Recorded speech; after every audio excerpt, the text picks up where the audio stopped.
Umepala naman si Alan, nais ibenta ang pangalan.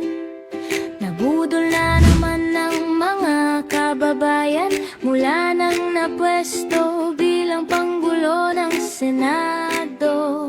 Ikaw ay lumaki ang ulo, sabi pa nila, sa laki na daw ng ulo mo. Hindi na ito magkasya sa Senado.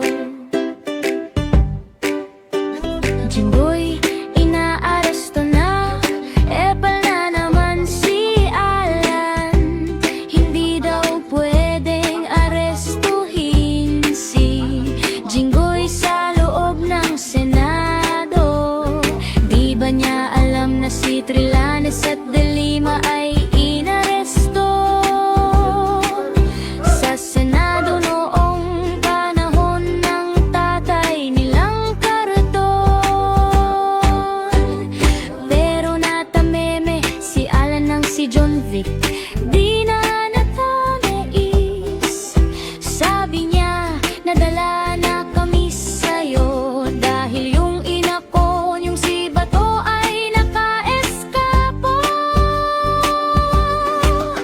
Oh, Alan, Alan, kayo ay naisahan dahil sa kalukuhan nyo. Nasalisihan kayo ni Escudero, sobra ka kasi sa drama. Hindi tuloy umubra ang iyong abracadabra. Oh, Alan, Alan, ikaw ngayon ay hindi na panggulo ng Senado. Isa ka na ngayong banal na aso at santong kabayo.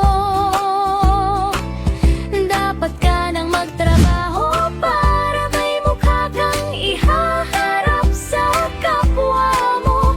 Pilipino, kalimutan mo na ang ego mo at kailangan kang magbago para sa ikauunlad ng bayan mo.